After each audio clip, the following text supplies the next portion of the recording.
हम और आप देख रहे हैं कि आजकल अयोध्या में भीड़ लगी हुई है। एक तरफ राम मंदिर के उद्घाटन की तैयारी है, तो सनातन धर्म से ताल्लुक़ रखने वाले लोग वहाँ पर तैयारी कर रहे हैं। तो दूसरी तरफ जो मस्जिद की ज़मीन दी गई थी बाबरी मस्जिद के बदले में अयोध्या में, वो बन रही है, तामीर हो रही है। तो उसके लिए महफ़िलें की जा रही हैं। बहुत सारे नाम निहाद सूफ़ी, बहुत सारे बिकाऊ मौलवी, 10-20 हज़ार में अपना ज़मीर बेचने वाले मौलवी उन महफ़िलों में शरीक हो रहे हैं। और जमावड़ा है अयोध्या में आजकल मौलवियों का और सूफ़ियों का, नाम निहाद मौलवी और नाम निहाद सूफ़ियों का। और वो मस्जिद को लेकर बड़ी बड़ी बातें कर रहे हैं कि हम ऐसा करेंगे और वैसा करेंगे, ये करेंगे और वो करेंगे, जबकि उन बेगैरतों को ये पता ही नहीं है कि इस मस्जिद का शरई हुक्म क्या है, इसको मस्जिद भी माना जाएगा या नहीं। चूँकि मस्जिद तो ज़िरार भी थी, जो मस्जिद क़ुबा के करीब बनाई गई थी मेरे नबी सल्लल्लाहु अलैहि वसल्लम के दौर में, वो भी मस्जिद थी ना, लेकिन उसको बनाया था दुश्मनान इस्लाम ने, मस्जिद ज़िरार को। मेरे नबी सल्लल्लाहु अलैहि वसल्लम ने ख़ुद हुक्म देकर उस मस्जिद को तोड़वा दिया था, चूँकि वो मस्जिद नहीं थी। दुश्मनान इस्लाम की तरफ से जो मस्जिद बनाई जाए उसको शरई तौर पर मस्जिद नहीं माना जाएगा। लोग ये समझते हैं कि भाई बाबरी मस्जिद और राम मंदिर का मुद्दा था, तो चलिए मुसलमानों को ज़मीन दे दी गई, वो दूसरी जगह मस्जिद बना लेंगे। अरे भाई, मुसलमानों के पास मस्जिदों की कमी थोड़ी है, हज़ारों लाखों मस्जिदें हैं। मसला ये नहीं कि हमें एक मस्जिद चाहिए थी या हमें मस्जिद की ज़रूरत है। मसला ये है, मुसलमान जो इतने पुरजोश थे और वो चाहते थे कि वहाँ पर मस्जिद बाबरी रहे, उसकी वजह ये है कि इस्लाम में ये चैप्टर मौजूद है, इस्लाम के अंदर ये कॉन्सेप्ट है अज़रुए शरा कि जो एक बार मस्जिद बन जाए वो हमेशा मस्जिद ही रहेगी, उसको कुछ और नहीं बनाया जा सकता, ना ही उसका बदल हो सकता है। जो मस्जिद बाबरी मस्जिद के बदले में बनाई जा रही है, उस जैसी हज़ार मस्जिदें, लाखों मस्जिदें बना ली जाएं तो वो बाबरी मस्जिद नहीं बन सकती। चूँकि जो एक बार मस्जिद बन गई उसको बदलना नहीं जा सकता, उसका बदल नहीं हो सकता, और वो हमेशा के लिए मस्जिद ही रहेगी। इसलिए मुसलमान चाहते थे कि वो मस्जिद रहे। ऐसा नहीं है कि मुसलमानों को मस्जिदों की कमी है या मुसलमानों के पास मस्जिद नहीं है। तो आजकल वो जो बेवकूफ़ और कमज़र्फ़ नाम निहाद मौलवी, नाम निहाद सूफ़ी जो आज इन महफ़िलों में शरीक हो रहे हैं और बड़े पुरजोश नज़र आ रहे हैं कि अयोध्या में ऐसी मस्जिद बन रही है, वैसी मस्जिद बन रही है, मैं उन लोगों को बता देना चाहता हूँ, ये हिंदुस्तान के अंदर, अयोध्या के अंदर मस्जिद ज़िरार है। और मस्जिद ज़िरार का मतलब समझते हैं आप, जिसको मस्जिद नहीं माना जा सकता। ऐसी मस्जिद मुस्तफ़ा करीम सल्लल्लाहु अलैहि वसल्लम के दौर में भी बनाई गई थी। मेरे नबी सल्लल्लाहु अलैहि वसल्लम ने, पैगम्बर इस्लाम ने खुद उसको तोड़ने का हुक्म दिया था और तोड़वा दिया था। आज हैरानी होती है कि जब भी ऐसे मामलात आते हैं, ऐसी सिचुएशन आती है, तो बहुत सारे बिकाऊ और दल्ले किस्म के मौलवी ऐसी महफ़िलों में, ऐसे मामलात में आगे नज़र आते हैं और मुसलमानों को गुमराह करने की कोशिश करते हैं, मुसलमानों को बेवकूफ़ बनाते हैं। अच्छा, एक चीज़ और बताई जा रही थी, मैं इन नाम निहाद मौलवियों से, सूफ़ियों से कहूँगा, ये उस वक्त चीख चीख के कह रहे थे, अरे भाई चलो नफ़रत ख़त्म हो गई, झगड़ा ख़त्म हो गया हमेशा के लिए, हमारी मस्जिद चली गई तो चली गई, वहाँ मंदिर बन जाएगा, बात ख़त्म हो जाएगी यार हमेशा के लिए। अच्छा, तुम ये कहते थे ना कि झगड़ा ख़त्म हो गया। नहीं, वो झगड़ा ख़त्म नहीं हुआ बल्कि शुरू हो गया।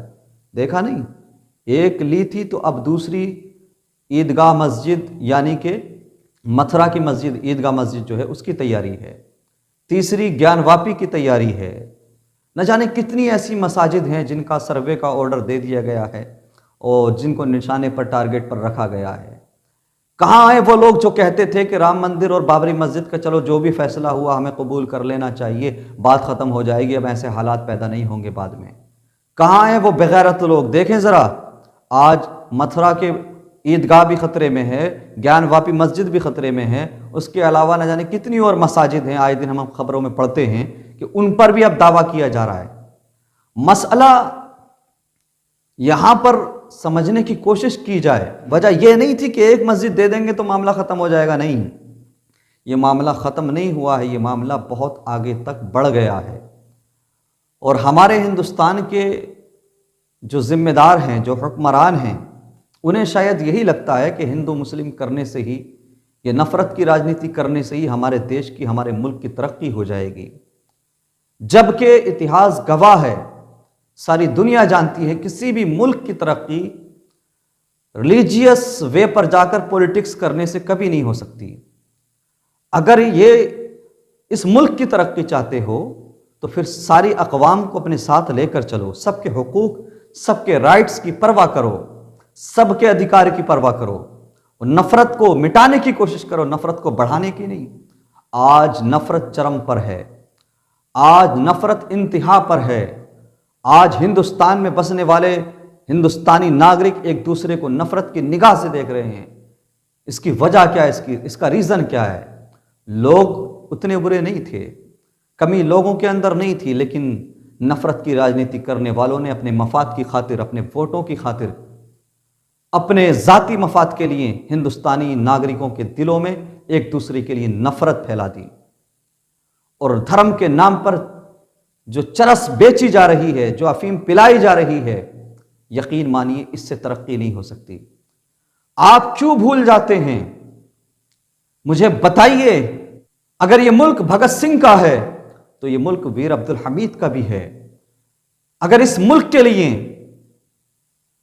चंद्रशेखर आजाद की कुर्बानियां हैं तो इस मुल्क के लिए अबुल कलाम आजाद की भी कुर्बानियां हैं।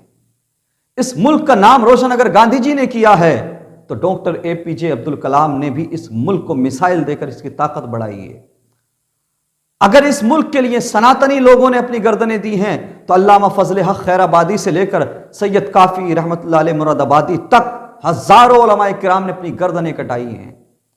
फिर आप क्यों नफरत की राजनीति करते हैं? क्यों हिंदू मुसलमानों को हर वक्त लड़ाने की कोशिशें करते हैं, लड़ाने की प्लानिंग करते हैं? कभी इस मस्जिद का मुद्दा, कभी उस मस्जिद का मुद्दा। क्या है ये सब?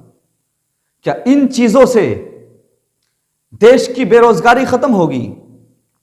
क्या इन चीजों से देश के जो मेन मुद्दे हैं, जो हसास मामलात हैं, वो हल हो जाएंगे?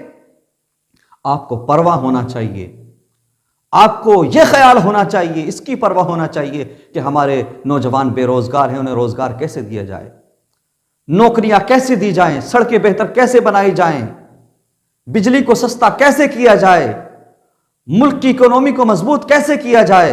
जो आपके नजदीक पूज्य गाय है, जो आपके नजदीक गाय पूज्य है, आप उसको मां मानते हो, पूजा करते हो उसकी, उसके बारे में परवाह करो। वो सड़कों पर खुली घूम रही हैं, उनके लिए इंतजाम किया जाए, गौशाला बनाए जाए, उनको एक्सपोर्ट नहीं किया जाए बाहर, हैं? उनको खुले सड़कों पर इस खतरनाक सर्दी में ठिठुरने के लिए छोड़ना, क्या ये इंसाफ है? क्या ये तुम्हारी मोहब्बत है? इससे पता लगता है सिर्फ नफरत की, अपने मफाद की राजनीति की जाती है, वरना इन्हें परवाह नहीं किसी की। हम तो कहते हैं कि इस मुल्क के मामलात और मुश्किलात को हल करने की कोशिश की जाए। आज भी कितने लोग ऐसे हैं कि जिनके सरों पर घर की छत नहीं है, कितने लोग ऐसे हैं जिनकी जिंदगियां फुटपाथ पर गुजर रही हैं, कितने बच्चों की आंखों में आंसू देखे गए। अभी रिसेंटली यूपी के अंदर जो हजारों की तादाद में तकरीबन 1400 घर तोड़े गए, कितनी माओं की आंखें भीग गई, कितनी बच्चियों के सर से, कितनी लड़कियों के सर से उनकी छत छीन ली गई। आपको इसकी परवाह करना चाहिए, आपको यह हिसाब लगाना चाहिए, ये आपकी जनता है, चाहे मुसलमान हो या हिंदू हो, इनके सुख को अपना सुख समझना चाहिए, इनके दुख को अपना दुख समझना चाहिए। कब आएगा वो वक्त जब आप सीरियस हो जाएंगे, अपने मुल्क की आवाम को सिर्फ वोट के लिए नहीं, सिर्फ अपने जाती फायदे के लिए नहीं, बल्कि उनको आप अपनी रियाया, अपनी जनता समझेंगे? वो वक्त कब आएगा? आंखों में आंसू आ जाते हैं ऐसे हालात देखकर। हजारों की तादाद में घर उजाड़ दिए गए। कोर्ट का क्या ऑर्डर है, हुकूमत का जो एक्शन है, मैं उस पर ऑब्जेक्ट नहीं कर रहा, लेकिन इतना तो जरूर कहने का मैं राइट रखता हूं कि अगर आपने उनके घर उजाड़े हैं तो कम से कम उनको रहने की छत तो दीजिए। अगर आपने उनके घर छीने हैं तो कम से कम उनको रहने के लिए कोई जगह तो दीजिए। जरा सोचें, छोटे छोटे बच्चे और जवान बेटियां भी इन घरों में थी, उनकी इज्जत की परवाह कीजिए, उन छोटे छोटे बच्चों के मुस्तकबिल की परवाह कीजिए, उनके फ्यूचर की परवाह कीजिए। अगर आपको लगता है कि वो इल्लीगल थे, आपने तोड़ डाले, लेकिन वो बरसों से बसे हुए थे, तो आपका इतना फर्ज तो बनता है कि आप बदले में कम से कम उनको छतें दे दें, बदले में उनको घर दे दें, बदले में उनको रहने की जगह दे दें। अल्लाह तबारक व तआला हमारे मुल्क की फ़ज़ा और अमन को शादो आबाद रखे और हमारे हुक्मरान को अपनी रियाया के साथ, अपनी जनता के साथ इंसाफ करने की तौफीक अता फरमाए।